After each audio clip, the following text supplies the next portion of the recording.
I've spent my whole career in team sports, and I definitely believe no matter how talented you think you are, no matter how successful you think you've been, it always takes a team of people to make you better. And if you're successful at building relationships, then as you get old, like I am now, you can call on these relationships you develop, and you can marry a lot of the things that you're doing in business together to truly make a synergy. And that's where I spend the majority of my time. I'm involved in about 15 different businesses, and I try to interconnect them because I think there are a lot of overlaps.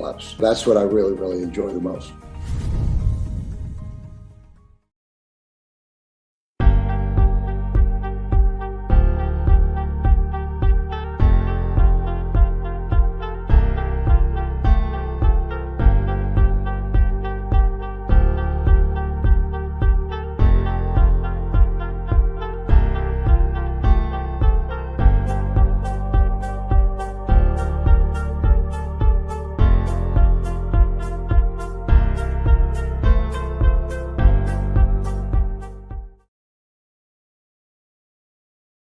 Well, hello, everybody.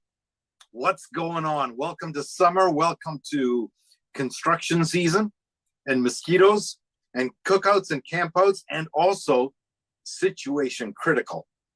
You know, it's funny because the other day I went and about a year ago, I was out and about and everybody was telling me how real estate was the best thing to be in. Well, last week I went and got a chip removed from my windshield. You know, I drive a Jeep Wrangler, like a Jeep, and it's got the windshield straight up, so it's very prone to stones hitting it. I went and got the windshield repair, and the guy who was removing the crack was giving me advice on how it was situation critical, that the world was falling, the sky is falling, everything is going to you know where in a handbasket. And so I thought to myself, man, we have this thing where we just kind of listen to what one or two people say, and we're not even sure of the content that they say, and then we repeat it and it picks up a life of its own. I know, Jennifer, you're going to be talking about this. I believe you call it the super secret parrot effect. But here we are, ladies and gentlemen. It is so great. While people are joining us, let's see who's in the house. Prabha's in the house. Nima's in the house. Nima, I love your hair. Look at you with the long dangly earrings going on. Don Rossum is looking very chill. Who else is there? Jennifer's there. Ken's there. Ping's there. Man, if I don't call out your name, it's only because my screen is only a certain size. Michelle is in the house. Duncan and Leanne is in the house. Hey, put in the chat where you're from. Just, it gives us an idea. And if you are new here, it will tell you the width and breadth of our community. Just throw it in the chat where you're from. I'm coming to you from Toronto, or actually technically for the GTA people, north part of Brampton. But everybody else, that's like Toronto, Canada. How's that? Anyway, we are excited to get started. The one of the things that we have found, welcome to the research lab. And one of the things that we have actually found is that during times like this, everybody wants to feel like they know what's going on. So people start talking about all kinds of things, and that the sky is falling. Today at Rule, we want to actually look at, is the sky actually falling? And if it is, what do we do? What table do we hide under? Or is it that the sky is not falling, but there's some stuff going on? Maybe it's just raining a little bit. We want to be able to bring you real time, real data, real intelligence that is able to show you what the future looks like and what the present is, so that you can move confidently in preparing for your future, especially in the world of real estate investing. So welcome to our lab. Now, we do need to have a disclaimer here. Oh, what is Rule? Well, Rule is a laboratory of specialists, and we focus on real estate, on research, data, and analysis. We combine it with artificial intelligence, and real estate investment leaders. A number of leaders on our platform are people that are actually in the trenches with you. We are actively investing. We are either buying, selling, renting. We're in the game. Okay? So really, mainly to take the guesswork out of your real estate prowess and the way you work it. So a legal disclaimer, take a screenshot of this if you like. We do not provide investment advice and on our platform or on what we say, but we are here for education purposes. You know how it works, so you can read that at your own time. A couple rules for us. One, do ask questions, get involved, say hi, share feedback, thoughts.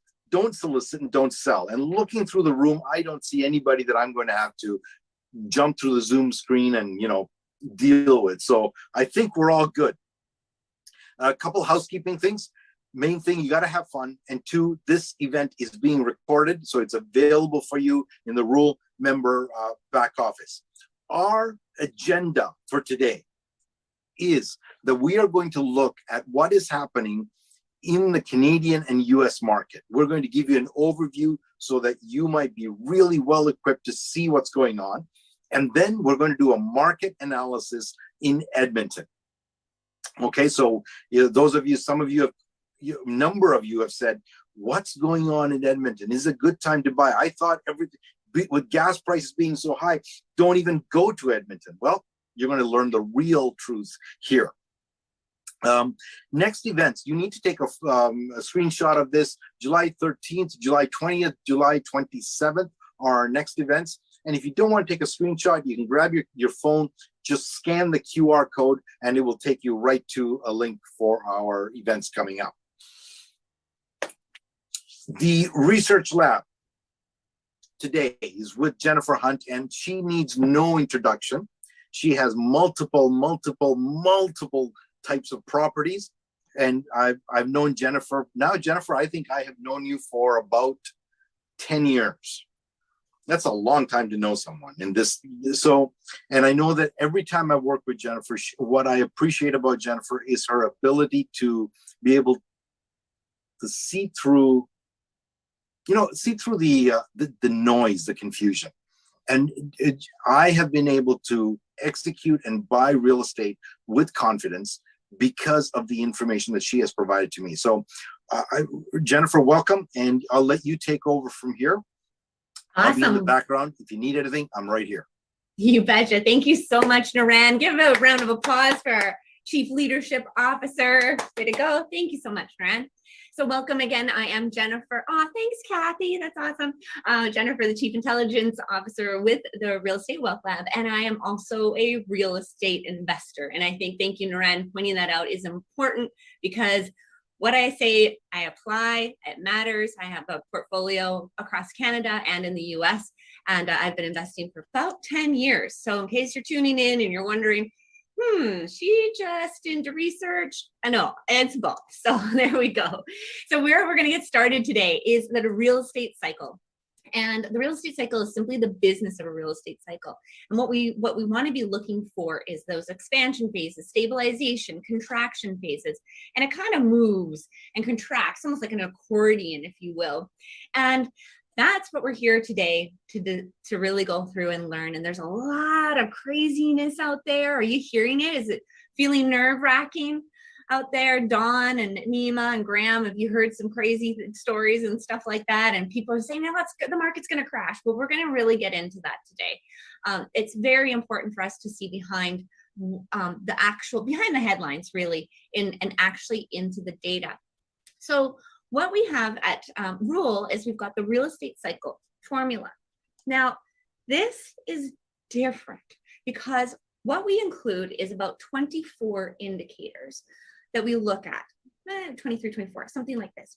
And what happens is that they move the market at different times, and they have different weight, and they interact with each other. And it's funny, and I'm going to get into this a little bit later, is that some indicators actually influence other indicators that influence another indicator, and so on. And then they interact in different ways. And when we have different indicators doing things at different times, we get some really interesting times, and that's exactly what we're in today. So we will be going through this, and what I want to point out especially today is that you'll notice that there's a leading indicators at the bottom. That's GDP, jobs, people. So it's economic activity. There's some others. Inflation is actually a leading indicator. It's also a lagging indicator. So it's fun. You get to like find out which one's going where. But lagging indicators are actually all the rental stats and the property stats. So that's why we spend a lot of time looking at these leading indicators, because they project in approximately 2 years what's going to happen. It's about 1 year for the rental market, and then it's about 2 years for the property market. However, if they're doing this, then it actually takes longer. And that's what we want to be looking at. And oh, Nito is asking if we're having a real estate class. Yes, we are. And Naren will talk about that at the break, so stay with us. We have just started a 10-week session that you can come and join in and learn about real estate and how to do it. And you can join. So we'll get you started on that for sure. So again, a little bit more about me is not only am I a real estate investor, I love research. I mean, this is truly one of my passions. So thank you for being here. Thank you for helping support Real Estate Wealth Lab and me, so I get to do this for you. I did my master's degree in sensationalism in news, go figure. And I really enjoy doing research, and what I was able to uncover is take those skills, apply them to news and to studies and research for real estate investors. And that's why we question what's in the news, and also even various biases from various different sources. So even if it's a study, the study may have an actual, what do you call it? A bias. And so we have to get, we definitely go from lots of different sources, and that's important for us. So that's us questioning what's in the news. So we're going to start today. By the way, we do Canada and the US macros economics and how they impact real estate. So we are getting into the US. Don't worry, it's pretty equal. But I needed to start with a little Canadian stuff. Is that okay? You'll see some American stats in here, but so political climate, there was just this is, what day is it today? We're on the 22nd. So this report was just released yesterday, Fraser Institute, and it's about the accumulated debt between 33 industrialized countries, and during this period of government spending, if you will, in response to the COVID-19 pandemic. And so what happened is when they did this study, it found some results that are a little bit dissatisfying. So in other words, right here is that here's what it says, is despite accumulating the second most debt of 33 countries, Canada performed worse in its economic recovery. Say what? So what does that mean? So we borrowed the second most debt. We're the one in orange here. Second most debt for gross debt to GDP ratio. And yet the yield, the return on investment for that, we had the 11th lowest GDP in 2020. Then we did even further more poorly in 2021. So that's not a good trend, by going down to the 12th lowest GDP. And we had the third worst unemployment. So what do I have to say about that? I have to say that this is a very interesting situation, and Canada blew the budget with so little to show. Oh, Canada, not oh, Canada. So what this means is that Canada blew its budget on things that maybe weren't so helpful for the employment situation, for encouraging economic development, on all of these things that help our economic activity and our jobs recovery. So I liken it to a little bit like maybe we went out and bought candy as opposed to buying seeds. And like, if we're thinking about our household groceries, like let's say, household groceries, you're like, man, I've got to actually put my groceries, it's tough times. I got to put my groceries on my credit card. Okay. And I'm not going to be able to pay that credit card for like a decade. So I've got to make sure that whatever I put on that credit card, it's actually going to be a lot longer than that with all the debt that the government has. So what am I going to spend it on? I'm going to probably spend it on a garden so that I can get a good yield and that I can produce for years to come, instead of going and buying candy. You see what I'm saying here? And I think that that's what we just did. So unfortunately, that's not great for our economic recovery over the long term, or our debt to GDP ratio.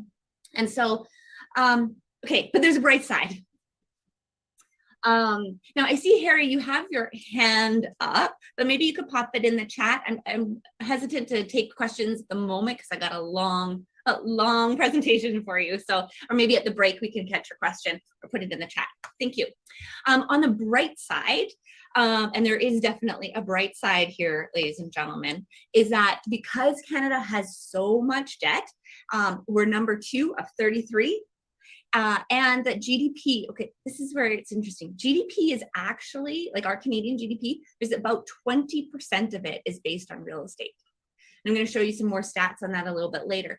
But that means that we're heavily reliant on this particular aspect, on real estate, whether it's services, products, leasing, purchasing, you name it, 20%.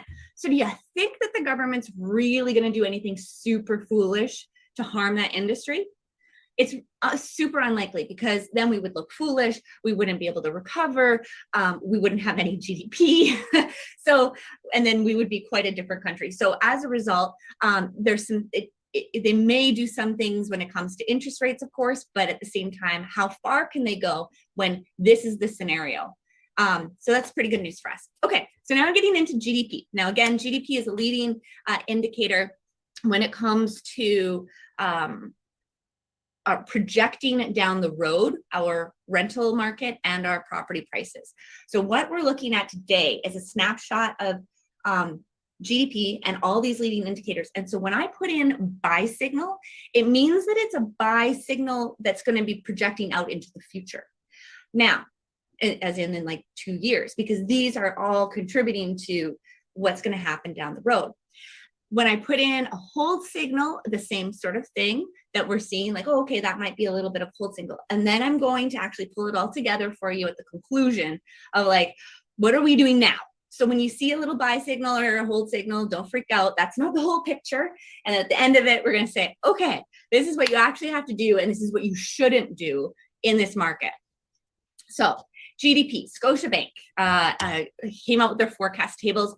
The top one is, this is for both the US and Canada, and the top one is May, the bottom one is June 9th. So you can see that they've actually revised down quite considerably, but this is where we always have to like look at what we're hearing out there, and they're like, oh, things are lower, sure, but we're still growing. This is still positive GDP, and we're still net positive out of where we were pandemic. Well, after all the lockdowns, shutdowns, government restrictions, these economies have recovered, and that is good news, and they're continuing to grow.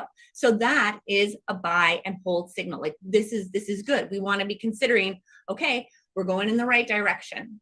But right now, today, guess what happened? 2 years ago, we had the lowest GDP like in history. It was terrible. We had negative, what was it, 11% or something? Or I mean, they were crazy numbers. And so guess what's happening in our real estate property prices today?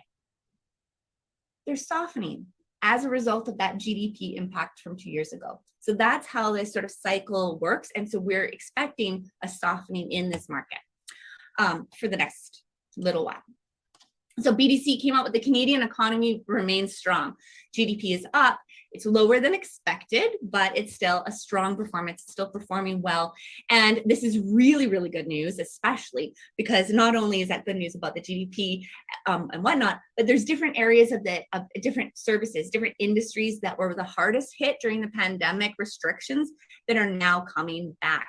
And that is so good, because now we're going to start seeing the lift, and we actually haven't seen the shift yet because it went super into goods as being like really the most important, and of course the biggest contributor, because services were basically shut down. And now it still hasn't even gotten to the point where services have caught up. So once they do, we can see a nice economic recovery coming on a solid climb up and coming to help save the day, if you will, in terms of that economic recovery. So this is where I was talking about earlier about GDP and Canada's reliance on it. So a report by Mondor Intelligence just came out in June, and it actually, quote unquote, says Canada's economic growth is dangerously reliant on real estate. But remember what I said earlier, is that doesn't necessarily mean a bad thing for real estate investors, because if our economy is reliant on it, it means that the government is probably going to do some things to support our industry. Woo, wouldn't that be a nice boost there? So they may actually protect our assets, not like, but theoretically, they should certainly protect the industry in some way, shape, or form, so that they don't adversely, negatively influence the property and real estate values. So that's very good news as well. The BDC and the Bureau of Economic Analysis. So this is actually for the U.S. So GDP. Oh, this. So GDP in the U.S. It's actually gone down. But this is Q1 2022, annualized from Q4. So I don't, and I'm going to get on this. So anyways, it was estimated at minus 1.4. It was actually even revised down to minus 1.5. So this is, not great. We've got to definitely do better in the US. GDP is slow moving data. Look at the trends. And this is what we want to talk about, is quarterly data. So when you're looking at GDP is like, it's big data. And what you want is to go, okay, we want like trends, longer term trends are very helpful. And so one quarter of a negative GDP it's not ideal, of course, but it may be, what's the best word? We don't want to act too quickly on it. But what we do want to identify here is, see, this is a hold signal, because we don't know where it's going to go and if it's going to get picked up, and maybe the summer months, whatever is happening, we want to see if the trend is being realized. It's certainly not a buy signal for real estate down the road, but we'll be watching this very, very closely. And so, and then this is where that's going, is you're probably hearing recession, and absolutely, we are going to have a recession in Canada and the US. It's a requirement for inflation, given that the governments have printed and spent all that money. We will be having some form of a recession. How deep, how long, those are the parameters that we're getting all this information into to support making that more of an accurate depiction and forecast. But here's what you need to know about recessions, is that it's a temporary thing, and it only requires GDP to have fallen for 2 consecutive quarters. So we've already had one, and if it continues this month, we are definitely in the next, by July, at the end of July, we'll definitely be in a recession. So let's not freak out. We're going to watch how much and why. So here's your warning. You heard it here first. The headlines are coming, and so too is winter. If you're a Game of Thrones fan, who's a Game of Thrones fan? I am. Yes, okay, I'm seeing some people nodding their heads. Awesome. So, and Naran mentioned this earlier about the Great Parrot Effect that I came up with a little while ago. It was about in January, actually, where those headlines are going to run rampant. And whether or not there's any material substance to them, you're going to hear it. You're going to hear recession. You're going to hear the words crash. This is just, be mindful of it, and then know that you've got the data underneath it to look out long term, to understand what's actually materializing. And this is why I'm so delighted to share this with you and for you to be a part of the Real Estate Wealth Lab, because the economy is extremely important in forecasting our real estate. And I'm actually going to say but. I usually use and, but it is only one indicator. And as a result, there's these dozens of other indicators, and some that not a lot of others have actually brought into their formulas to actually see how they influence. And this is where we look at, and I'll go into it in just a moment. We look at so many, and they actually have different weights, and they have different influences, and then they influence differently. So there are some times, and Florida was a great example, actually, back in the fall, where the economy was like, it was doing fine, by the way, like it was basically through the pandemic, it was doing okay, it wasn't stellar. But because people were moving there, regardless of the economic conditions, they were just moving there, they moved that real estate market. So that's what I mean. That's like an actual tangible example, and one that's recent, where some indicators might actually influence the real estate market more at a particular time. So this too shall pass. And then just a reminder, and for those who haven't seen this before, why a recession is, first of all, because the governments, yes, Canada and the US, printed a ton of money, put it into circulation. And as a result, this is what happens. And what I called it the life jacket economy. It was buoyed up by all this printed money. And now the life jacket economy is deflating because it was buoyed so heavily by this, I mean, really money that wasn't really rounded and rooted on something. And why this is important to your real estate, don't you worry, is because of inflation. That's what happens when we have inflation, printing of money, when the economy is not doing so hot, means you have inflation. And what you need to know is that that is actually a buy signal. So you're kind of hearing like, well, is this a buy signal or is this a hold signal? Well, we don't know how inflation is really going to go, but I can tell you it's going a lot higher and going for a lot longer than anybody, and I will get to that anyone is talking about. So as a result, because inflation is a pretty significant buy signal, this is a time to really consider how that would impact your real estate. And so here we are when it comes to GDP. The US is sort of, it's not quite, it's negative for a quarter. Yeah, so it's down a little bit. And then Canada, we've got it going up. And so that's now in 2 years from now, okay, the US market could be affected, but it doesn't necessarily. We have to put all of it together and see the full picture. So for jobs, Canada's unemployment rate drops to record low of 5.1%. I am laughing because you're going to laugh in just a moment. Bear with me, I hope anyway. So employment is up 135,000 jobs. Job gains 39,000 in May, more than expected. Unemployment 5.1, record low, and it's trending down. And wages are up. That's amazing. Now, you want to have basically all of those plus participation rate and labor, all these, a couple of other ones, but like that's a really good, robust picture of the employment situation. Now, anybody remember the labor crisis? The labor shortage crisis that was like 4 months ago, maybe even 3 months ago. Oh my gosh, the labor shortage crisis.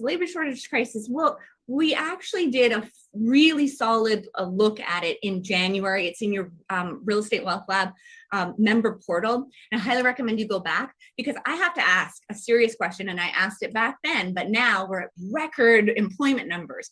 Record, that's like pre-pandemic everything record.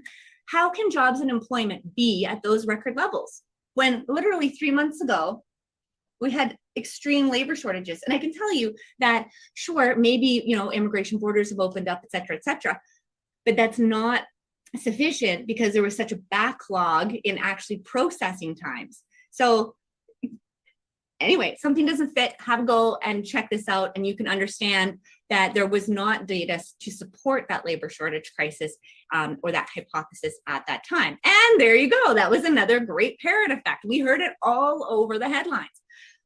And it didn't exist.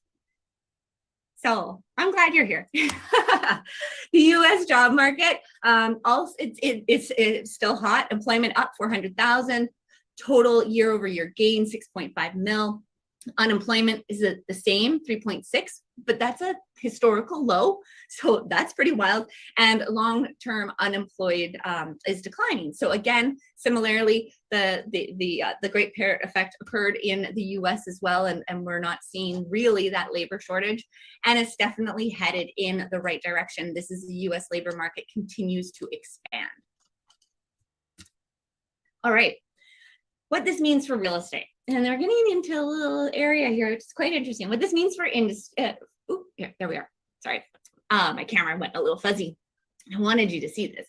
So jobs are a leading indicator, as I mentioned, and they forecast our economic when they're combined with our economy and the population and interest rates and some other things, inflation, etc. They can forecast the rent and property prices in 1 to 2 years, generally speaking, because we've seen cycles as short as 6 months. So this is what we need to be looking at.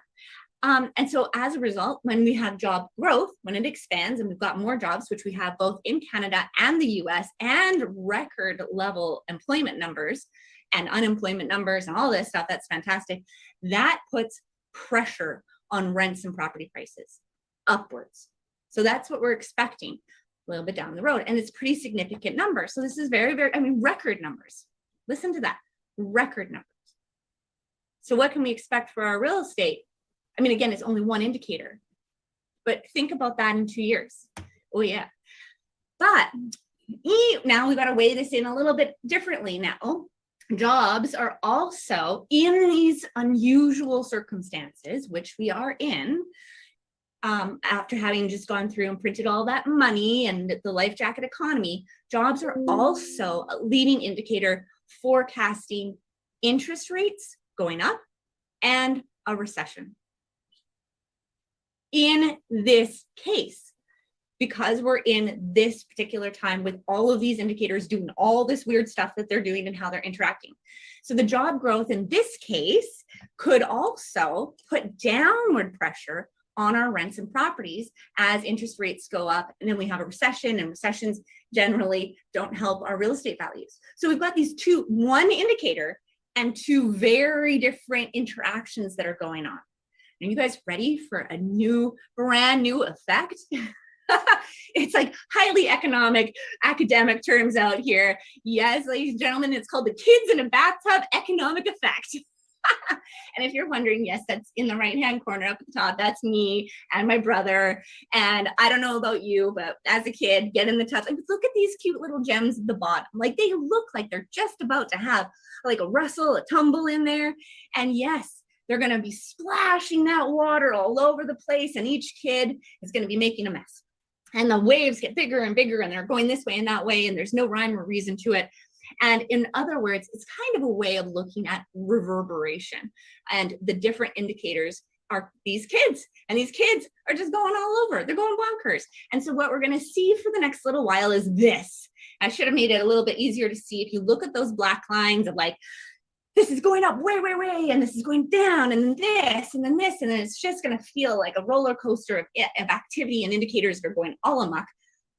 But this is where we start to be able to refine, and we have already been doing this since we started in September with our very first event, is that we were able to put all of this together, and of course we refine it every time we do this.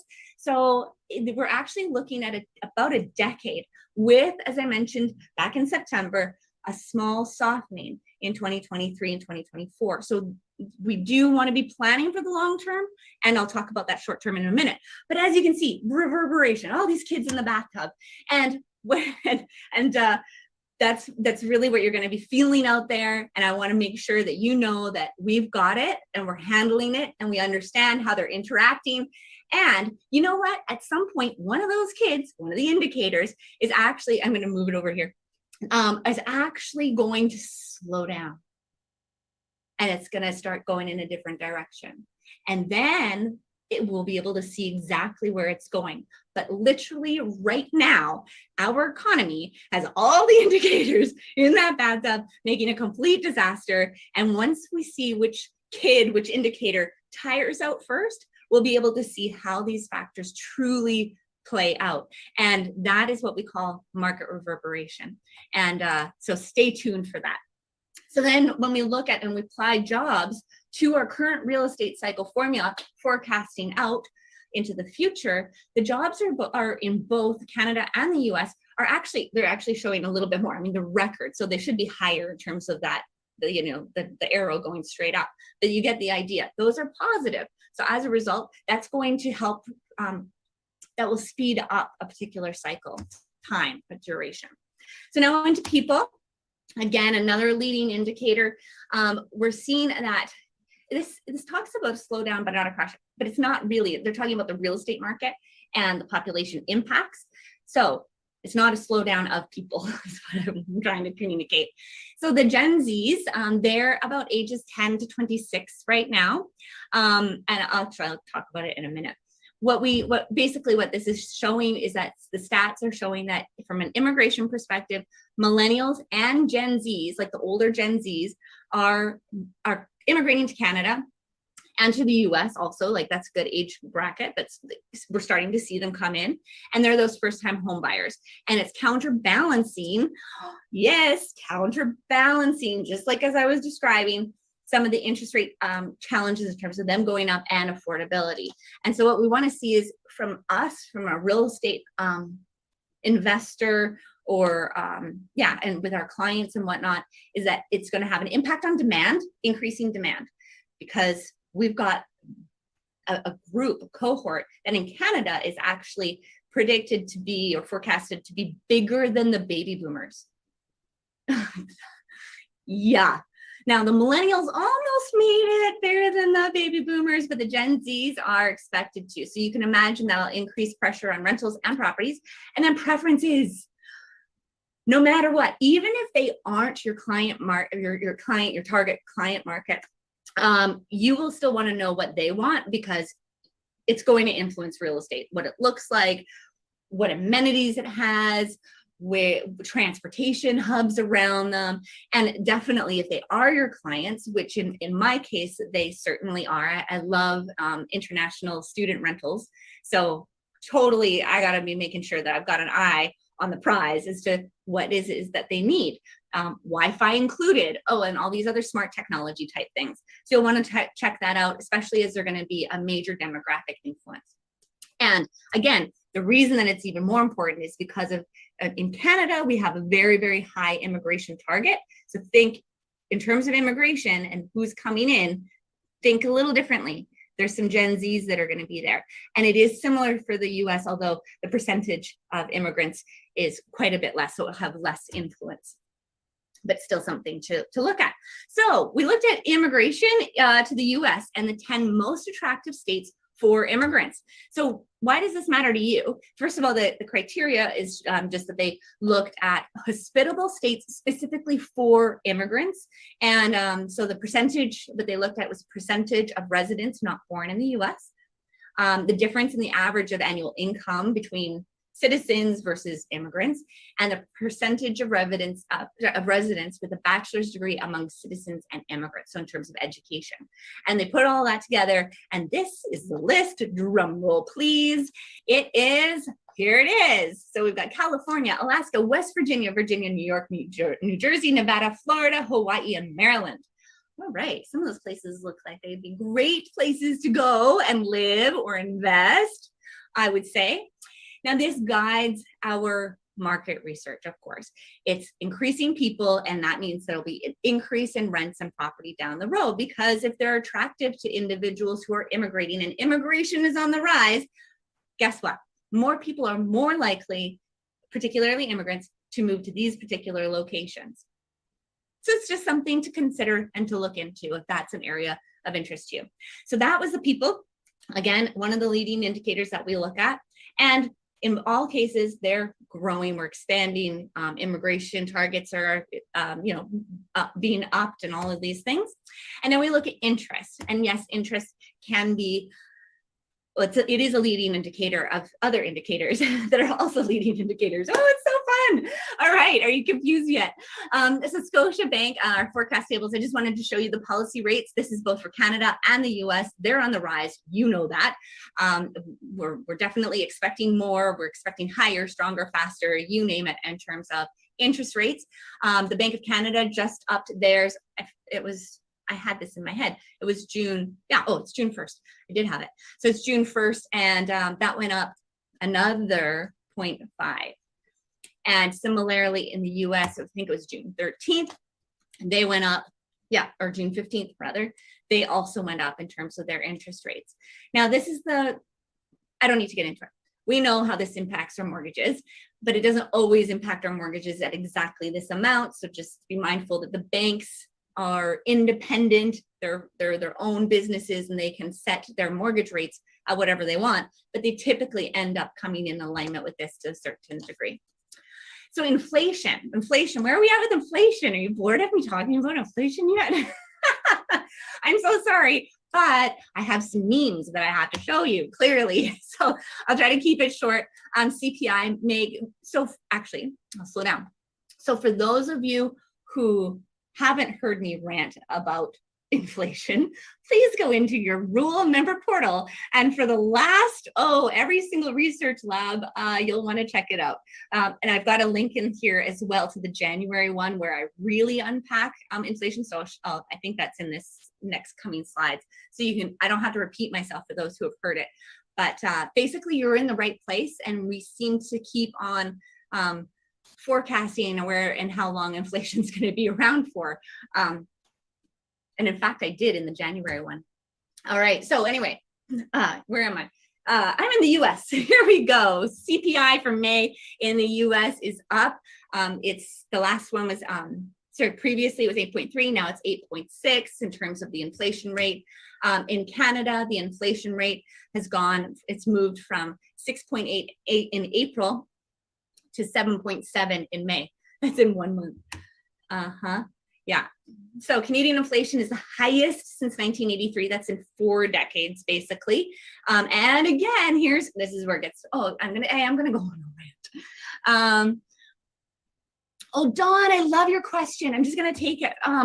Yes, your question is California was on the list of locations that were great for immigrants, but it was based on those 3 criteria of the education discrepancy, the wage basically discrepancy, and one other factor in terms of like making it an amenable and a nice place, hospitable place for immigrants to live based on those 3 conditions.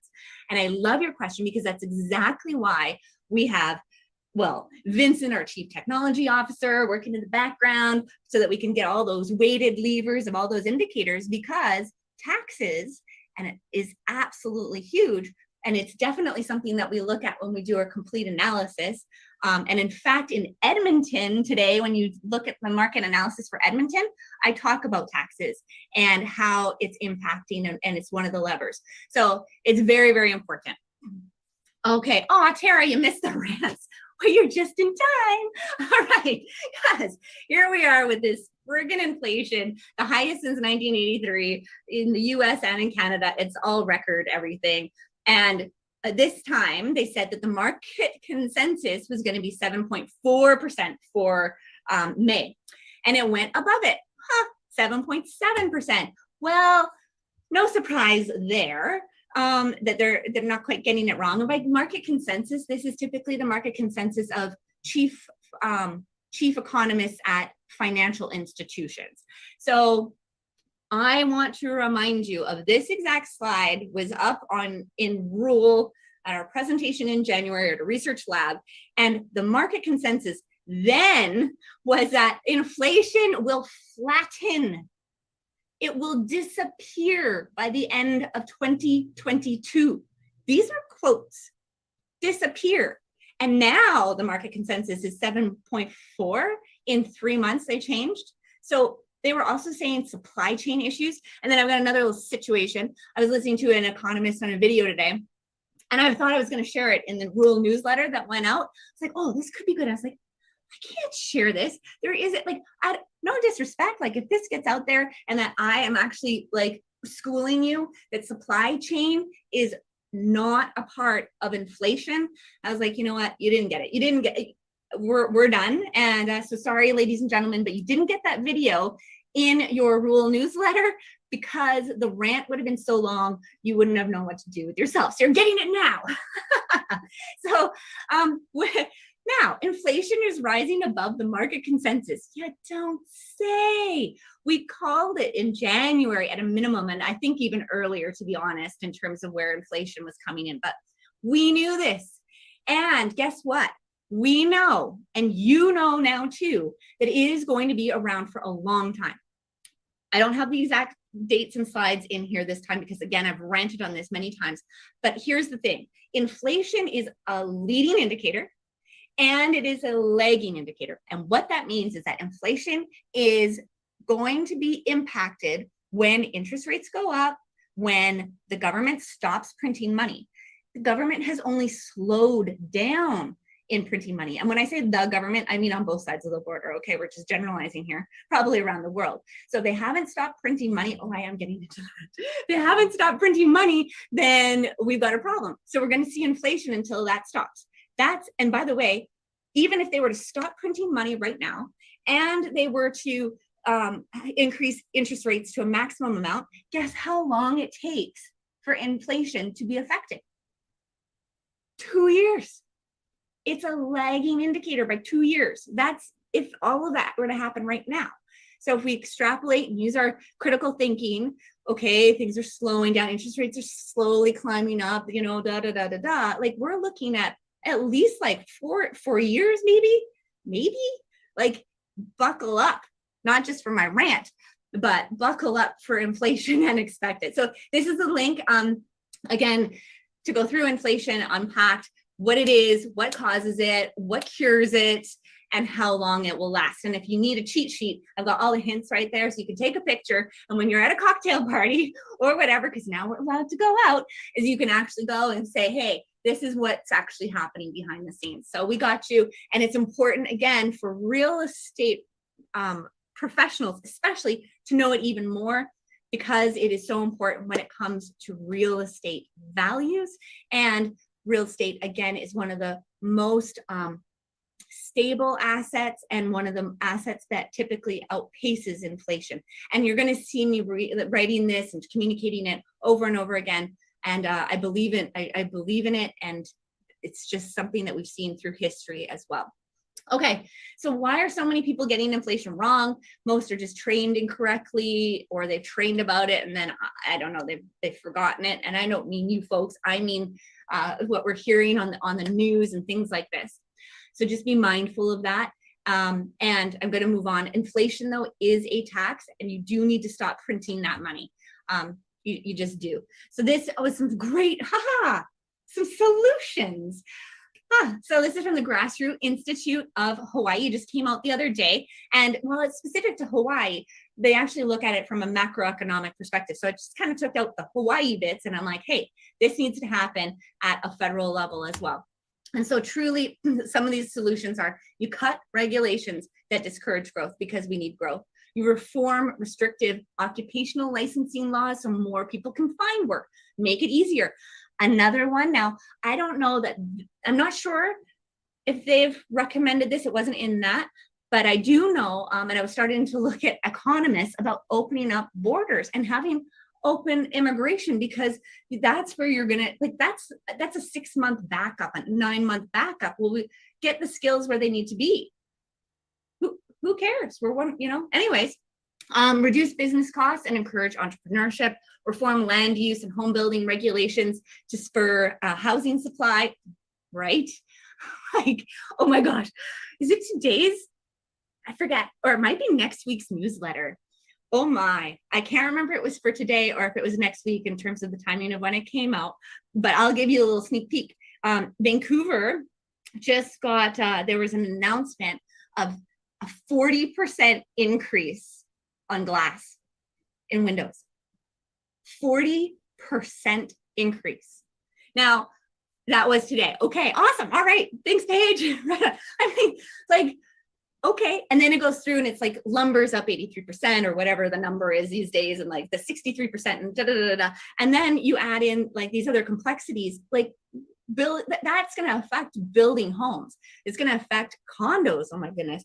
And renovations and flips and all that stuff. So that definitely does not help our housing supply. So what does that mean for you, real estate investors? The supply situation isn't going to be improved. So guess what? Demand. And that's another component of our real estate cycle formula, that you got to get the supply and the demand factors in there in a really material way. So when I talk about, again, like this sort of long-term expansionary phase with a softening in 23, 24, we're seeing a little bit of it now. We're really like, there's a lot of factors to consider and how they interplay, and hang out in the bathtub. Anyway, and cut taxes. Okay, so again, this is a great way to end inflation, stop printing money. And as Milton Friedman says, inflation is always and everywhere a result of too much money, of a more rapid increase in the quantity of money than of output. And as I said earlier, that was it. So when you hear, I just, again, like this video today, a major economist explaining what happened with inflation. And he went straight into supply chain, straight into the war in Ukraine, straight into the parrot effect, without looking at, we just printed trillions of dollars between Canada and the US. So there you are. Oh, and I think I've got that. I'm sorry, pardon me. I can get back here. Well, there you go. I'll just jump to here. So as you know, what you do in these kinds of circumstances with what we're seeing is you actually want to be investing. They're double buy signals. All things being equal. Ceteris paribus. So the rental market, cool. So now the rental market, and now I've moved out of some of the key leading indicators. There's others, but talked about those. Now we're into some of the lagging indicators. And these are ones that excuse me, I wouldn't make buying decisions on, I wouldn't make selling decisions on, I wouldn't make hold decisions on, but they're important for us to know kind of like what's materializing in the market. And then they're also, of course, validation and credibility of what we saw those leading indicators actually make it do. So they're kind of the outcome, they're the result. So rental market, just some stats in June that they're trending up. April 2022 up 9% year over year.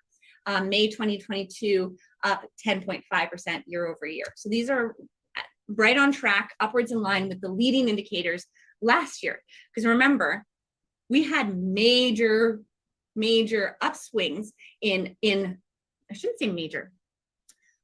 Our economic activity in 2020 was crap. In 2021, it was going up. Even though it wasn't impressive and it had a long ways to go and things like this, and it didn't necessarily feel comfortable, but it was going up. And as a result, this is exactly where these things should be. 100%, they should be going up. Rent should be going up. So these are on track.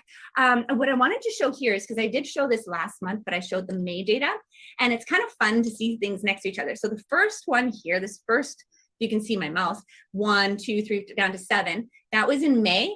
And this is the change of the ranking in June 2022. And I just want to point out something about this whole Burnaby situation. So I own in Burnaby, and I discovered Burnaby from an economic and an investing perspective back in 2018. And I applied all like the 75 indicators, and Burnaby actually ended up ranking one of the top in British Columbia in terms of areas to invest. And I just thought, nobody was talking about Burnaby. And holy cow, I have to tell you, pay attention. Wait until we get more market research coming your way. Can't wait. So this one's for the US, just the average rent by year. It's nationally, again, by the way, just to be clear, I know I'm talking, this is the macroeconomic section. This is just giving you a litmus test, and you need to actually go into the city specific, which we'll be doing on Edmonton in just a moment. Anyway, so average rent in the US is rising. And again, these are lagging indicators. So you don't really make a decision. So it's just kind of a hold signal, if you will, like you don't do anything with this information, really, other than to use your market rents and up them if you need to in your particular location. So the property market in the US, again, we're not making any decisions on it. It's kind of a hold. So inventory is up the first time since 2019. The prices, a new high has been set, up another 17% year over year. Up 35% since 2020. Days on market, new low, 31 days. It's down six year over year, and down 40 since 2020. This data would suggest that we're at the end of an expansionary phase, like getting pretty close to the expansionary phase ending and into, guess what? The real estate cycle coming into a recession stage. Absolutely. And that is exactly why we've been saying that we're going to be experiencing a softening of the market. And why we're using that as a softening of the market is because there's a chart in just a moment. It's for Canada, but it'll help you understand that. So I'll just show you, here's your days on market, down 40 since 2020. Median listings, here's the data. You can get it in the member portal if you'd like it. And it's up 35% since 2020. So yeah, you heard this, huh? Is there a real estate crash on the horizon? Price declines about 10%, still not over recent gains. It's still not up, or still up, pardon me, over recent gains. And I wanted to get to that. I'm just gonna jump ahead. This is the report that I wanna show you to do that. And here we are. we're freaking out about, is it going to crash? Are we at a recession, et cetera, et cetera. However, yeah, we're seeing at softening. Home prices are expected to fall. Yes, but not right now. This is right now. This is not in the future. I'm talking now, but not likely as much as they rose during the pandemic. So again, all the different areas, it depends, and you know your neighborhoods and things like this, but it's something that like there's so many fundamentals and indicators that are putting upward pressure that it will support it. And this is what we want to look at is net results. And so they're going to kind of stabilize at, you know, they're going to go down, but they're going to stabilize, and they're still going to have been like higher than they were. And that's good. And then the softening will happen for a couple of years, and then they're going to go over a long term upwards. So there is a little bit potentially a buying opportunity right now, in a little bit as they soften a bit more. But if you find that you've got a good property, there's other little factors in play here, and that is called inflation and interest rates. So interest rates are going to go up. Inflation is going to go up. So your properties are at minimum going to go up with the rate of inflation, which is minimum like 10% at the end of the year. So that's notwithstanding all the other appreciation factors.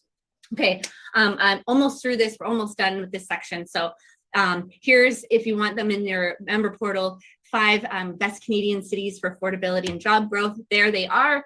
Edmonton, we're about to do next. And what we like about this list, again, you want to use these as places like affordable and job growth. That's great.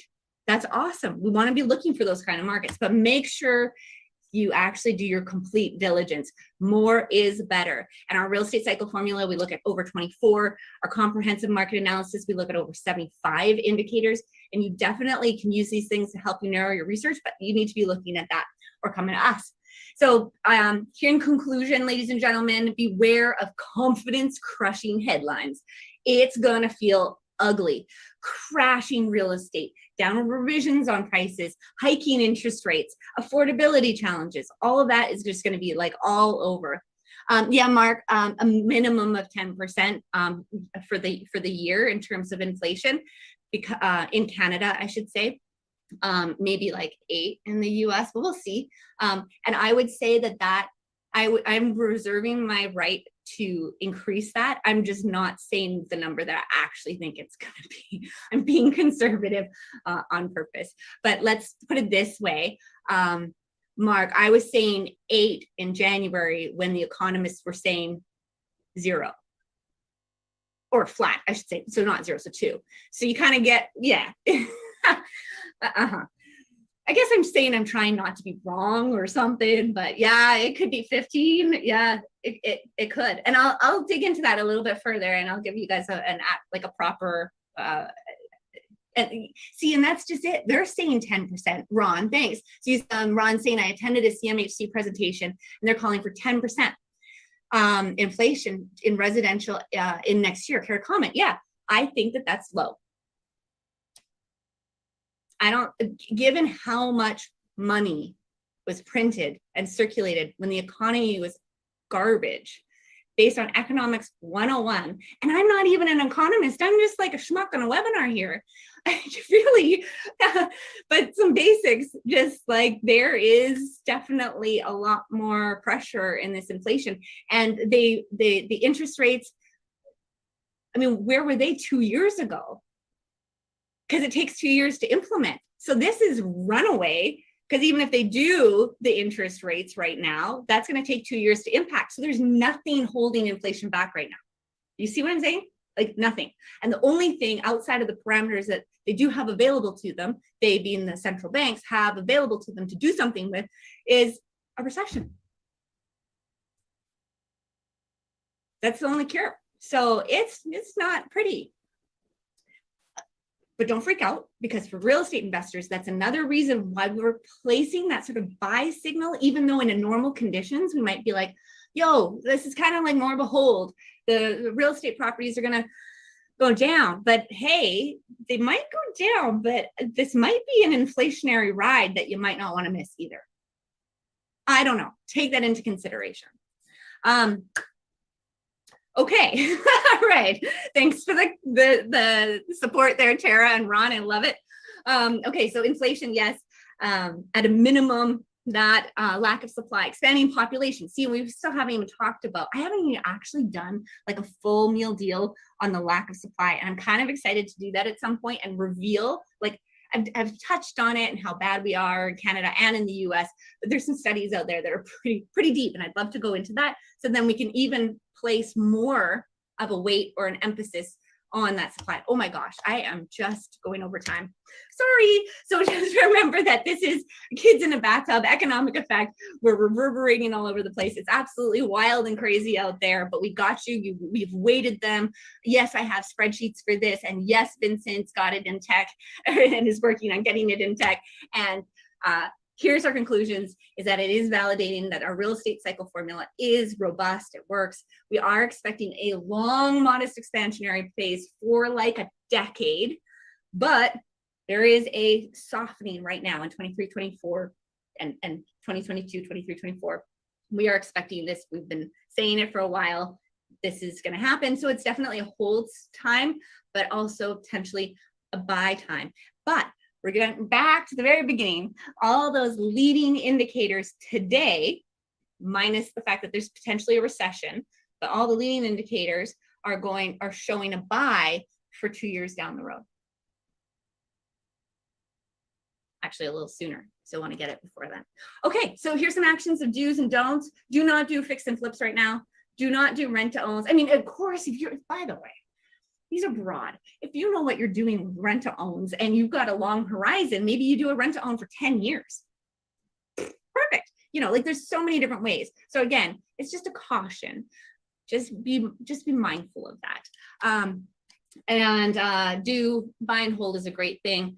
And here's the list. But at this time, due to macroeconomic factors and a softening 2023-24, you want to exercise extra caution. That's the caveat with the rent to owns and fix and flips. All right. Mark, you're literally putting a flip for sale in 4 days. Yeah, do it now. That's awesome. All right. So that was our conclusion for our macro section. Over to you, Naran. Well, Jennifer, okay, everybody stop and breathe.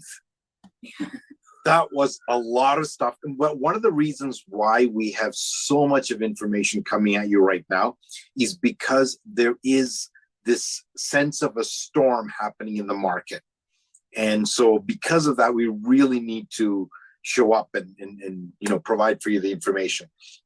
A couple things, Jennifer, while I know that you're just going to rest your voice for a minute, but as you do, I want to disagree with you on one thing. And that is that you are not a schmuck on a webinar, because if you were, that gives us all, we're all like little schmucks. So my apologies.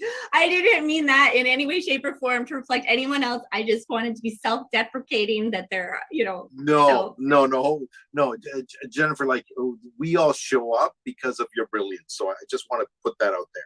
Secondly, I want you to stop for a minute and just think about what we have just heard. I mean, just if you are starting off in real estate and you're beginning on this game, guess what? You're going to be thinking about what the media and what realtors and mortgage brokers and just not the good ones, but just the average people tell you. They all live in the world of the lagging indicator, not the leading one. We are bringing you the leading indicators and telling you, hey, be mindful of the lagging ones, because it's easy to talk about market rents right now. It's easy to talk about a price drop. It is difficult to see what's going on and tell you what we are doing right now for the future. So if you are joining us, a couple problems that we solve. If you're a beginner and you don't know where to start or what process to follow, we've got you. And if you're in this Zoom meeting today and you're feeling overwhelmed, that's okay. I have been there, and that's all right. You just stay with us. We will take you along. We will hold your hand. We will help you understand. If you are experienced and you are feeling stuck or not sure what to do right now, especially given what's going on in the market, it's all right. We're in it together. Number of us here on this call are highly experienced real estate investors, and we feel the pain on a day-to-day basis. We're figuring it out, not just for you, but for ourselves as well. If you are next level, then access to deals and strategies and how to exit, this is what we provide. Now, if you are a beginner, I just want to point out that Wendy Bradley and myself, so I'm the guy, you'll recognize me by my bald head, and Wendy by her good looks. So we have just started a 10-week program, a coaching program that walks you through what we call the rule book. It's a real estate investing starter's guide with coaching. It's to help you understand the fundamentals and the basics of real estate investing so that you can really understand the market and be able to move forward with confidence without having to, every time the wind blows one direction, without you feeling jostled. So if you are interested in that, it is not too late. Come join me, join Wendy. It is every Thursday night at 7:30 for an hour and a half. And if you scan this QR code right now, it will take you to a landing page for you to sign up with us. Especially if you are new. This is not for the investor that's got 40 doors under them. This is for new investors. You're starting off and you want to just understand the fundamental basics of it. Make sense? Again, you can scan this QR code as well. This is for the events that we've got coming up on July 13th, July 20th, and July 27th, and the 22nd of June, I guess. What do we got next? To join our next event, you can go to realestatewealthlab.com. If you need to get in touch with any of us for any reason, info@realestatewealthlab.com. And you can also find us on Instagram. Now, Jennifer, one of the things that I have decided to do just while we've been walking through this is I have a property that I was thinking of flipping, and the tenants are vacated. I'm not. Instead, I'm going to re-rent it. Especially because given that inflation is going to overperform all indicators, I think it's the right move to do. I have a question for you, Naren. Sure, go for it. Are you thinking of like a refinance, like a BRRRR or a flip might not be the best strategy right now. However, I am going to suggest it's maybe something to consider. I don't know what quality your state is in, but obviously you're thinking of renovating it, right? Yes. So in that case, I mean, shit. I mean, I said sorry.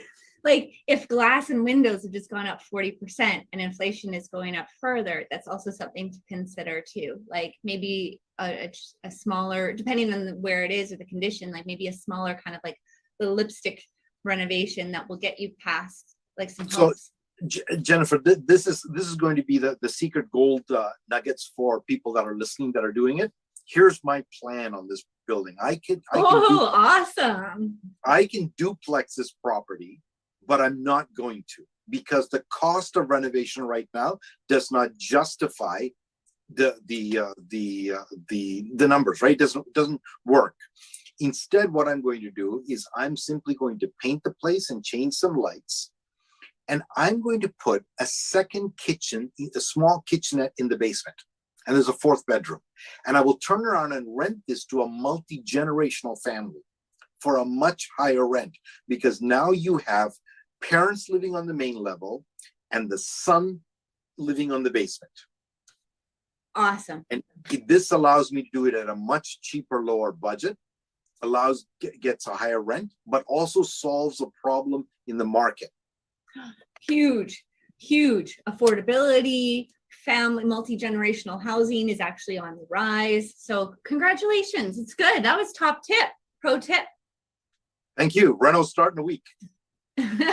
Where is it? Kitchener. Okay. For those of you who are interested in Kitchener, and learning more about that. We did Kitchener, Waterloo, and Cambridge, and it's in your Real Estate Wealth Lab member portal. And we did that in a little while ago. So it's a fairly up-to-date market analysis. Jennifer, we are going to go look at Edmonton now. Yeah, now we're going to go look at Edmonton. You ready Exciting. for this? This is a lot of data, guys. Yeah. So listen, what I do is I put in a ton of data so that you have this and you have this presentation, you have the video, you can PDF it, you can copy it and put it into, like, you know, please like mention the Real Estate Wealth Lab. That would be nice. You know, your little friend Jennifer Hunt over here, when you're sourcing it, we'd appreciate that. But you don't have to redo the material. So you get it, you can have access to it, etc. And so I didn't want to, like, while I'm not going to necessarily talk to everything, because that's a lot, you're at least going to have the data that you would need in order, or potentially want to see, like listings or like days on market, etc., etc. So you will have that. Harry, market has dipped like 10 to 15% from March, and I had asked the question if we can see it coming. Yes, same way, another 10% dip after July hike. It's kind of terrible for the sense of refinancing and valuation when you see a little bit more stability. Oh, okay. So Harry, what I'm suggesting is that, well, it depends on which market. And yes, we are seeing some fluctuations. The thought process at this time is that over the long term, it's going to stay, it's going to be slowly, modestly climbing. But this next sort of like 2.5 years, it is going to drop, but it's still going to be higher than pre-pandemic. So depending on when you purchased, it's really about when you purchased your properties. And how long you're going to hold them. If you purchase your properties at the height of the pandemic or in the pandemic, yeah, it's gonna feel funky for sure. They might go down a little bit, but not over the long term. So this is because the fundamentals are there for growth. We just had a little bit of a challenge. We had a very interesting time because we were on the lagging. I hope that answers your question. I better get into Edmonton or you guys will be really bad. Okay, here we go. Who wants to invest in Edmonton? All right, I do. So here's a couple of, when we do our market analysis, we've done them in the US and in Canada. Here's a couple of samples of what we've done in terms of the cities. As you can see, it's a wide breadth and reach all over North America. If you have a city that you want looked at, yes, send it in. info@realestatewealthlab.com, and guess what? We've got a list. So let us know what you want. Oh, I'd like to know, next month, we're thinking of doing something on short-term rentals. So if there's a particular market that you think is good for vacation rentals, short-term rentals, that type of thing, that might be kind of fun. So we're going to unpack that a little bit. So again, we look at like 23, 24 indicators. This is that real estate cycle. And yes, this is where Edmonton is, but let me get to it. GDP. All right. So what you want to do is always look at, so we've done the macros. Okay, so we kind of know where the market's going. Now we're going to look at Canada, and then we're going to look at the province, and then we look at the city. And so Canada's GDP in 2021, Canada's 4.8, Alberta was 5.1, Edmonton was 5.7. That's all rad. Way to go, Edmonton. And Vincent's from Edmonton. And so and there's lots of you on here from Alberta. Pop it in the chat. If you're a Crystal, it's awesome. You're in Red Deer. No, Tara, you're out that way. Leduc. All right. So let's have some fun with these. The GDP for Canada for 2022 forecast is 4.3, Alberta 4.7, and Edmonton 5.3. This is what you want to be looking at in terms of better than. So Edmonton's better than the rest of Alberta. Not the rest of, pardon me, there's other cities, but like the average of Alberta. So that's good. What we're showing here, though, is there's still a bit of room from that height of the pandemic restrictions. So when things were closed and locked down to a certain extent, what happened is that it went down so far that we still have a little ways to get actually to net zero. It's still at minus 1.2 for a net zero GDP impact from the depths of the pandemic. So that's why we look at net. But it is growing and expanding, and it's got lots on its way. So that's fantastic. And so you can see here, Now, as we look at 2021 versus 2020-22, the net real GDP growth, it's still growth, but it's showing that change, that a little bit of a down, if you will, but it is still growth. So now what we want to do is look at this from the perspective of this isn't a buy signal for the future. It kind of is because it's growth, it's positive growth, but it could be something that we need to watch more closely. Like if this becomes a recession, if this becomes longer than a recession, which is only 2 quarters. So that's what we kind of want to see there. Okay. In the headlines, the Epic Times shows that Alberta is not, oh, this was fascinating. Alberta is not dominated by oil and gas. There's a Fraser Institute study. So I mean, this was one of the news articles that came out about it. But holy cow, this study is remarkable. I think I go into it on the next slide. So not only is this totally like the myth is just completely debunked. So look at this. Alberta's economy is diversified already, and it's diversifying. How many times have you heard, oh, Alberta's got to diversify its economy? All the time. And I've been talking about it for years, and I've been saying, okay, particularly like when I've looked at the economic development for Calgary and Edmonton and Red Deer and Lethbridge, but Calgary and Edmonton for sure. I know we're talking about Edmonton. They have more diversity and they've got plans for diversification and whatnot. Now, we actually, as real estate investors, do like to have that diversification. But that myth was like, oh, look at it. It's a little bit Alberta. Measuring economic diversification in Canada, it's actually about the same as all the other provinces in terms of, you can see on the scale there on the graph or table, more and less. So it's actually like pretty aligned, like, Nova Scotia, Saskatchewan, Alberta, and then Newfoundland is definitely less. So that's interesting. And so not only is it diversified already, but it's continuing to diversify. And that is really, really important for us. Oops, pardon me.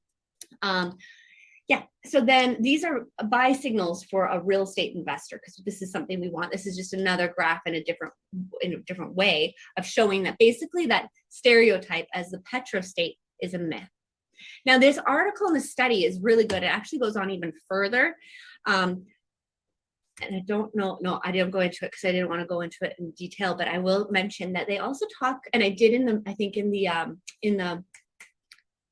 the newsletter. Yeah, go and check out in the newsletter if you want to learn more about it, because they talk in this article about, in the study, I should say, that diversification of a particular economy is not necessarily a great thing.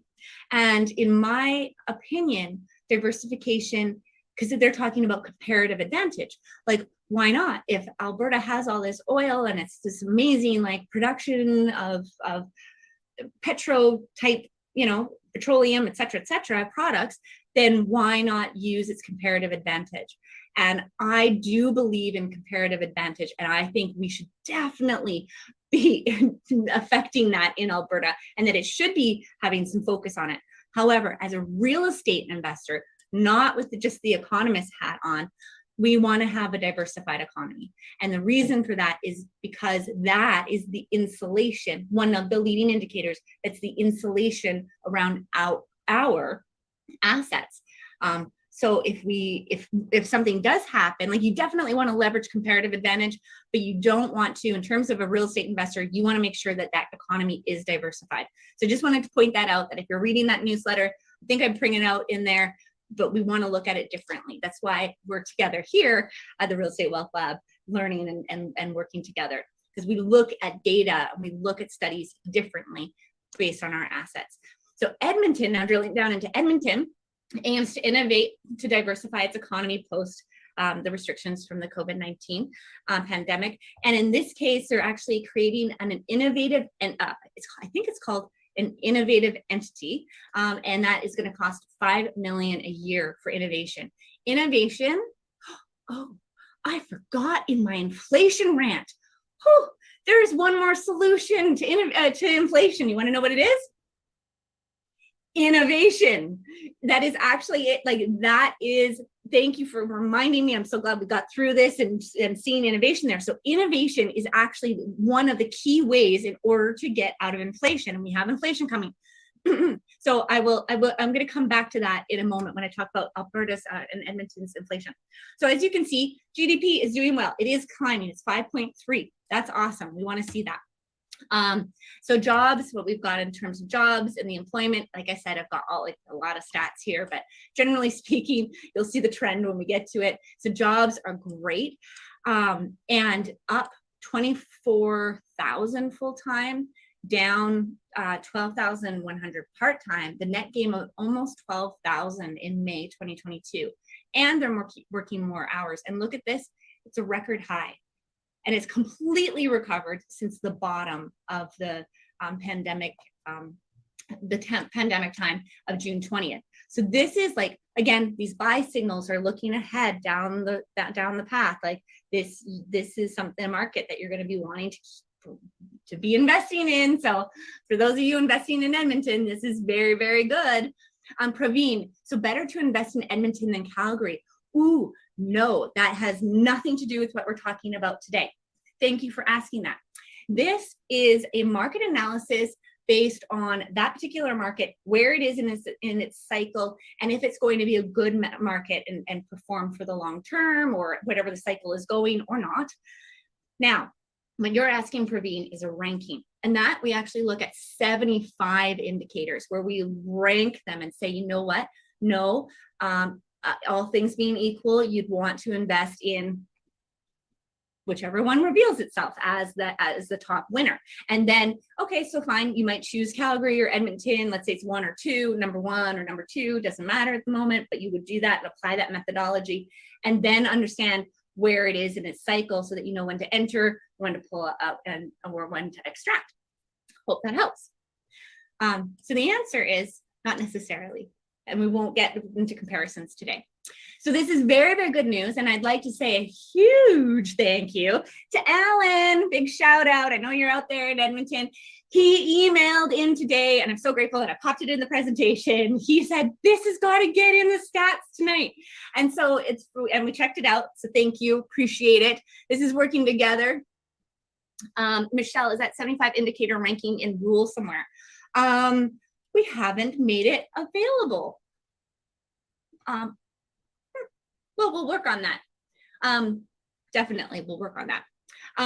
Okay, so then May 2022, of all the Canadian jobs that have been created in May, Alberta, 70% of them, and Edmonton, 30% of those of the 70%. So that's pretty amazing. And those stats, so that's good. That's a big, huge ranking up. Unemployment, it's down, which is, in this case, you want down means a buy signal for unemployment. It's very good news. You can see the stats, so that's awesome. Everything's recovered from the previous pandemic stuff, restrictions. The median family income is up. And this graph here kind of stops at 2019. This is the official sort of median income household data. And it goes to 2019. That's the last official pre-COVID restrictions. So, and it was trending up, as you can see, quite a bit from 2016. And that's exactly what we were saying in terms of real estate cycle at that time, as it was just coming into like a stabilization period, which is awesome. And check this out. This is actually, I just went on to Edmonton average salary. So the average salary in Edmonton is $125,000. But look at this. In Canada, again, we want to compare. In Canada, it's 120,000. So guess what? And Alberta is 129,000. Again, that's an average. So now you want to find, okay, so where's the spot that's closer to that 129? I mean, again, it's an average, so it might be 126, 125. This might be the top market in terms of wage earning. So that is trending up. And it's higher than the national, but not the provincial. Regardless, it's still a very good number and will attract population because of the wages and that there's lots of jobs. That was thank you, Mark. This one was actually the average salary. So this previous one is the median income, and that's household. And then this one is actually the salary. So it's a little bit different in terms of how it's measured. Inflation. Remember I said innovation is the cure for inflation, along with some of those other things. So inflation, what we're seeing year over year for Edmonton is 4.6. So it's better than Canada at 4.8. It's better than Calgary. It's better than Toronto, and it's better than Ottawa. What this means is it's more affordable. So now we've got that, remember that affordability survey, like study of affordability and jobs. You're seeing the data showing it, right? It's more affordable. It has a lower inflation rate than its sort of counterparts, if you will. And this is attractive. And that's a pretty high salary, like an average salary of a 125, and that median income is household income is pretty good. So all these things are buy signals, and what they're doing is indicating the strength and the foundations of the market down the road. Yeah, Mark, they're totally different metrics from totally different sources, and it's kind of hard to, and there's also a time lag in between them. So, because that 2019 was previously. So I hear what you're saying, and they're not really apples to apples. How's that? So what you want to look at now is, okay, so we just looked at some of the inflation. Inflation is going up, but it's going less up than others. So, okay, that's something that's going to be moving this affordability needle and what we look at there. And then the political climate and taxes. So thanks for bringing up taxes earlier. This is definitely in the real estate cycle formula because we have to pay attention to taxes and how they impact us. And so, oh, did I do it? I think I did. Oh, yay. I like it when awesome. Canadian property tax benchmark report for 2021. And I know that's 2021, but regardless, you get a sense of it.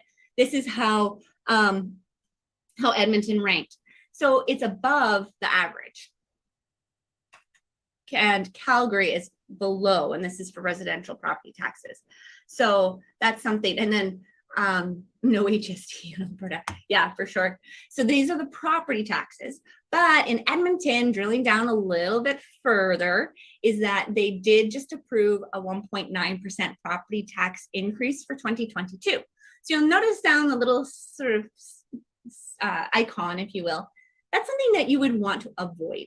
You don't want to really be around and investing in locations that are constantly putting raising property prices or putting property taxes, raising property taxes. You don't want that. You don't really want them to be, having a lot of government influence and permits and things like that. You want to avoid those kinds of things. However, the reality is that property taxes go up. And then what you'd want to do is evaluate 1.9% property tax compared to other cities with their property taxes, and is it higher or lower? Because probably, here's an example. I forget the year. Let's call it probably like 2017, 2018-ish. City of Vancouver increased their property taxes by 7%. Okay, so 1.9% is looking pretty attractive. So while you want to avoid that concept, you want to also know that that's going to happen. So then we put in a little taxes, see how that's going down and weighted down. All right, people.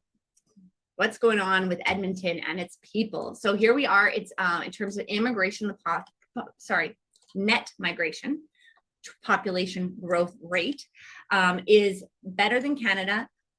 I want to clarify, pardon me. This is population growth rate. It is not necessarily net migration.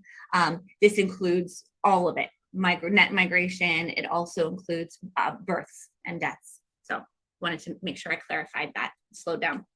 So it's better than Canada, but it's a little bit lower than Alberta at 1.1. So I kind of put that as like that's a flat. And yes, these have a really, really big, important play. Like I said earlier, like when Florida had all those people moving and they didn't have the economic activity at that time to quite relate. And now it's just going, it's got such incredible foundations. And similarly with Edmonton, it's got all those other pieces that are working very well, and its population, it's fairly, it's good, it's stable, it is growing. And again, it's growing better than Canada. And that's what you really want to look at. So that means that people are going and choosing Edmonton. So that's positive, that's in our favor. Now it's down a little bit because you can see that it was previously like pretty steady.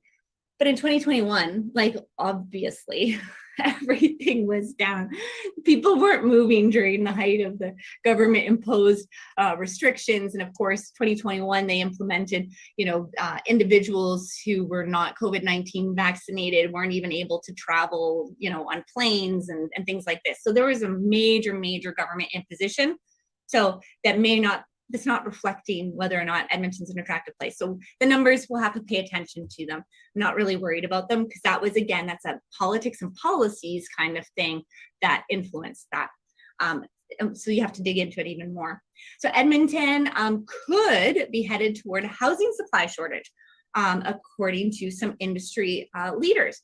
And what we're seeing is that Ontario, they've had such an increase in their prices and things like this that there's a lot of Ontarians, all right, folks like Naran, who are like, I'm out in Ontario. I know I'm not going to say that you're moving to Edmonton, but folks out in Ontario, all the cool kids from the east-ish central Canada, they're going, you know what? It's expensive out here.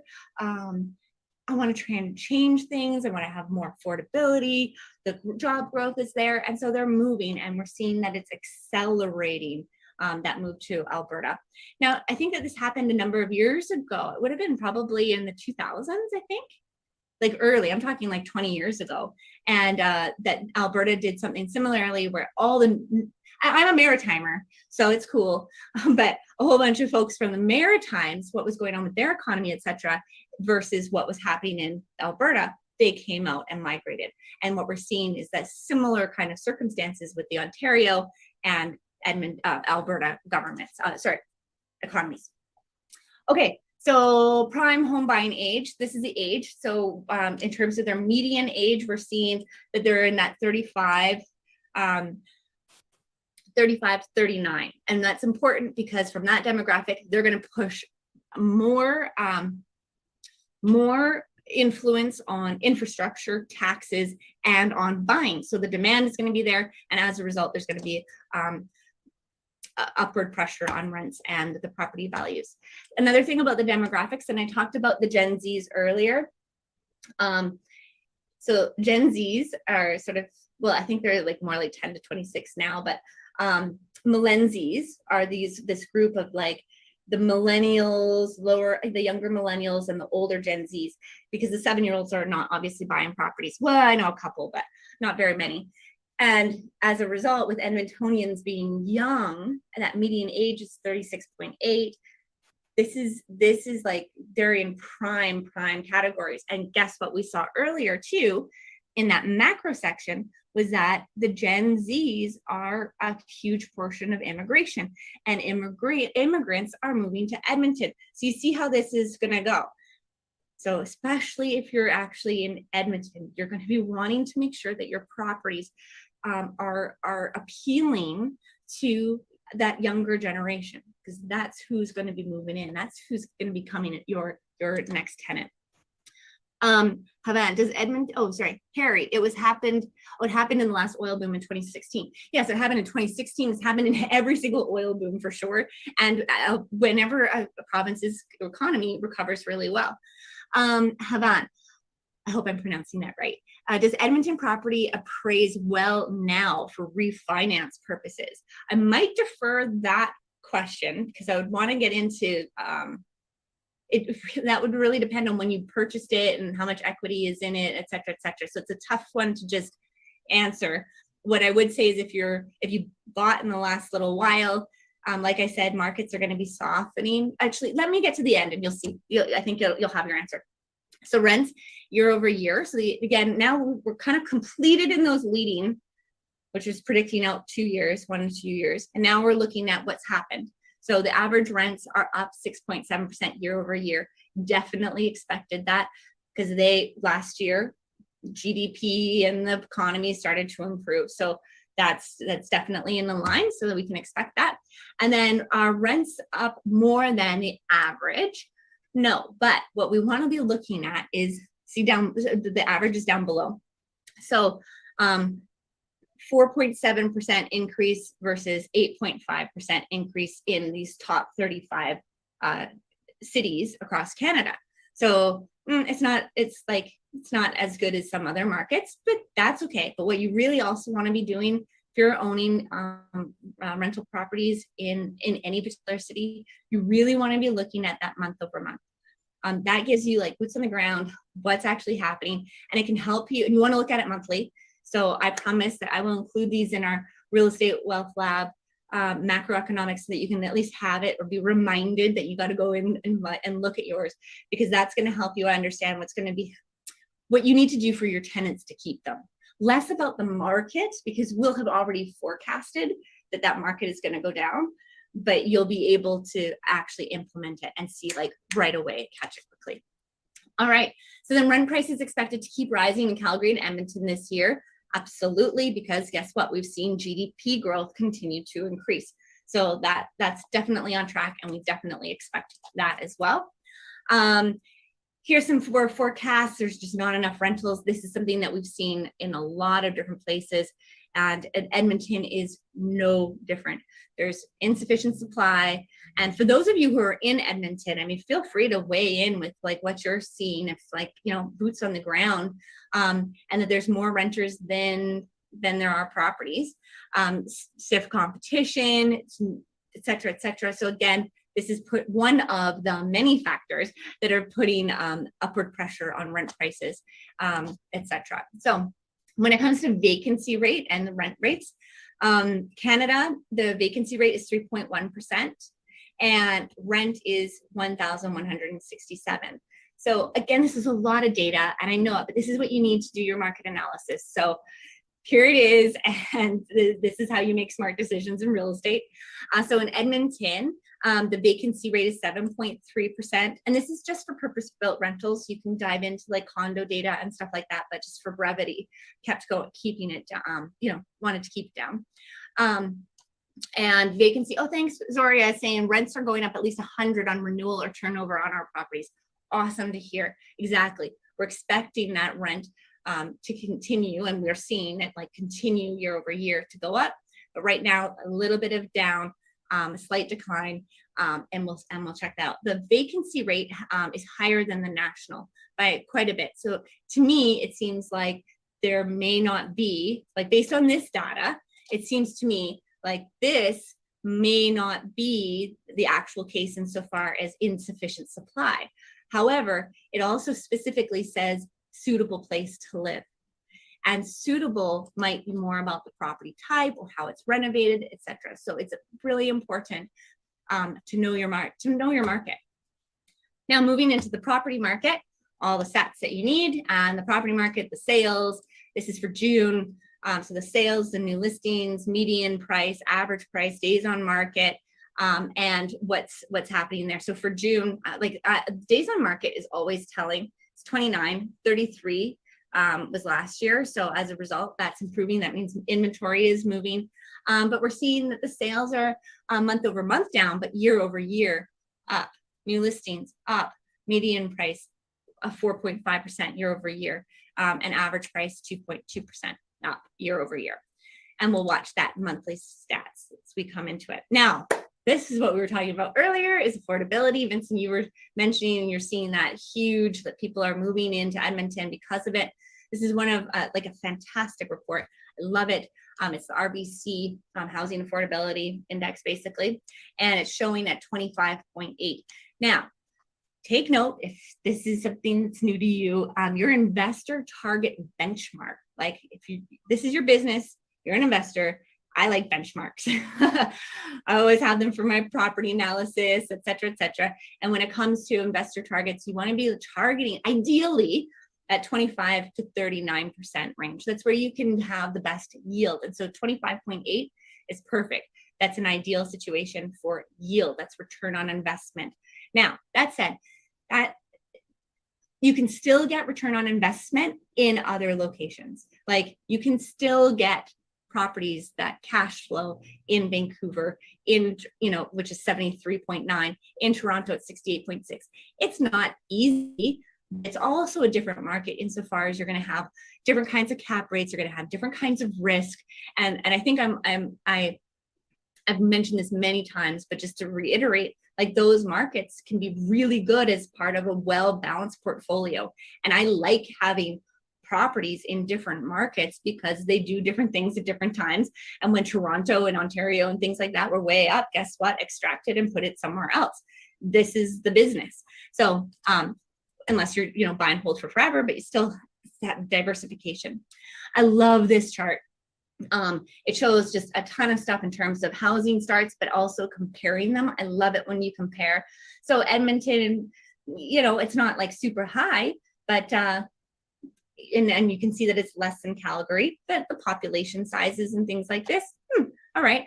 And then the downtown office vacancy, et cetera, et cetera. So you just, I love these ones where you can compare. Edmonton shifts to a more balanced real estate market. Condo sales are up from April. So residential units are down. Macro, this is where I'm kind of going here. So this is what you need to know for the conclusions for Edmonton. Like I said, there's lots of data in there. Pull it out. You've got all the sources. If you need to go back and find it and repurpose it for whatever reason. The macro indicators. So this is where we need some attention is required here. There's a lot of changes. There's a lot of variables. There's a lot of politics and policies. There's a lot of, like I was talking about the parrot effect of what's actually happening in terms of inflation and what responses to it, and what we want to pay attention to that, and this softening now through 23, 24. And yet we still expect that growth for the long term. With the city indicators, we've got a really solid, stable, leading indicators in terms of the GDP, in terms of the job growth. I mean, that was insane. Population is above the national average. This is all good, and we're expecting it to continue to be really, really good. One thing I love about Edmonton, and Raveen, kind of going back to your question without saying it, because in terms of that ranking, but one thing I love about Edmonton is that it is the seat of government, and there's a certain element where in capital cities, so like Ottawa, like Victoria, British Columbia, like Edmonton, Alberta, they have a level of government employees, stability that really, really helps soften any ups or downs. And so they can be a really good long-term play. And I'm particularly fond of de-risking, and I find that government towns like that can be very helpful for that.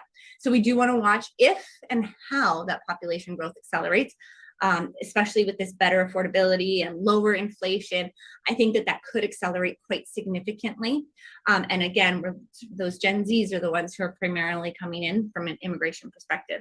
That economic activity is up. Q1 is down slightly, but again, it's still growth. So that's where these recession comments, it's 5.3% growth. Okay, so it's down from 5.7. That's okay, because we want to actually see quote unquote recession. This is weird. So we actually want to see the word recession in a little bit, because we can't have growth that's 5.7, 5.8, 5.9, 7. That's completely unsustainable. So at some point you need it. It's okay, so we've got some good growth, and then it gets down. You want some growth, and a benchmark for GDP growth is somewhere in I think it's a 3 or 4%. 2 is pretty good, 3 is okay, 4, but you start getting higher than that, and it's completely unsustainable, or it's fake. So we don't want fake GDP. So there's a real opportunity here for real estate investing for the long term. And remember, anything can change at any time, so please stay tuned. So when we put all of this into our fancy, behind the scenes fancy real estate cycle formula, we see that we've got a long trajectory ahead of us, notwithstanding what we're seeing in this softening that's coming up. So when we actually place it and score it and rank it, we're actually in what's called this sort of middle of stabilization period. Now, what we might see is that this is what could happen, because remember, we can't predict the duration too much, although we're getting closer, is that it could go into really quickly into a small contraction for a short amount of time, but it's that long decade is where we're targeting, that long decade ahead. So what you want to do now is, again, similarly to Canada, fix and flips could be a little bit more challenging right now. Rent to owns could be a little bit more challenging, but if it's a long rent to own, then it's totally doable. But long-term buy and hold. But again, now because of where we're seeing this potential play of inflation and rising interest rates, meet affordability, meet return on investment, meet all of these things, and having that bathtub effect in terms of reverberation, it is a time that you'll be wanting to be cautious for sure about purchasing right this moment. But certainly there's great deals and great, it's not about the deal. It's a great market for the long term. And for those of you who are in the market already, this is a major hold signal. Like this, like now is not the time to be selling. This is a great time to be holding it, maybe improving on your properties a little bit, like Naran was saying he's doing in Ontario, just like a little lipstick rouge, get it tenanted and hang on for the long term. And there you are. So that, ladies and gentlemen, was your market analysis for Edmonton. And I think I'll just leave it at that. You've heard me rant plenty of times today, so I'm going to stop sharing. And then actually, I'd love, Vincent, if you wouldn't mind sharing a little bit about I'm putting you completely on the spot, but your experiences in the Edmonton market, because we were talking about that earlier. Yeah, for sure. Right now, there's a lot of great. First of all, for those of you who don't know, in case you're watching this elsewhere, Vincent is our Chief Technology Officer. He's an active investor in Edmonton and is acquiring right now.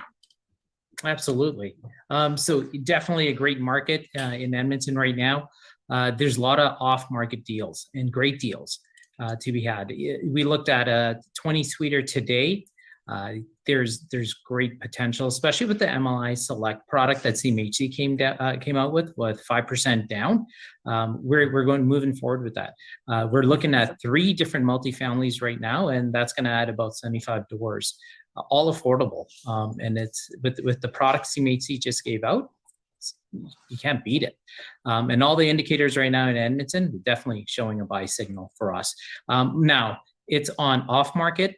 We're not looking at stuff being listed on MLS and stuff like that. So you do need to do your research.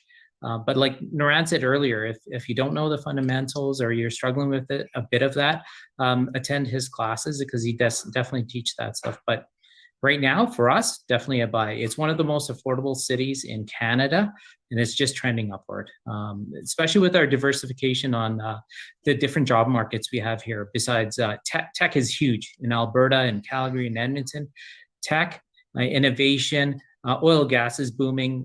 We have a balanced budget here coming within the province, and we continue to give back. So definitely, it's a hot market. Awesome. Well, thank you. It's always great to get on the boots, on the ground, in the boots, whatever, at the location. So thanks so much, Vincent, for sharing yours. And what I'd like to do, everyone, we're bringing this into a close. And thank you so much for joining us. I know that's a lot of information for you, and I really hope that you find it of value, especially that macro stuff of what's going on. So stay tuned, stay with us, and it's great to see some of your smiling faces. And by the way, Doug, I think you should get an award because I think you're the first on every time. So thank you for being here and asking great questions. And I'd like to remind you, please consider having your friends or you, or if you're watching this out there, come and join us at our free trial for the Real Estate Wealth Lab. And if you're brand new and just starting out, you'll definitely want to get in touch with us as well, because we've got a brand new 10-week course. It literally just started, so you can stay right on track with Naran and Wendy. So get in touch with us. And Paige, if you want to pop that in the chat, share with your friends about the Real Estate Wealth Lab. And if you want more research and you want all of that analysis, definitely invite your friends and we will be able to get that for you. We're just growing our research team now for you. So that would be awesome. So ladies and gentlemen, thank you so much for joining us. And we're going to see you not next week, the week after. Thanks, everyone. Bye, everybody.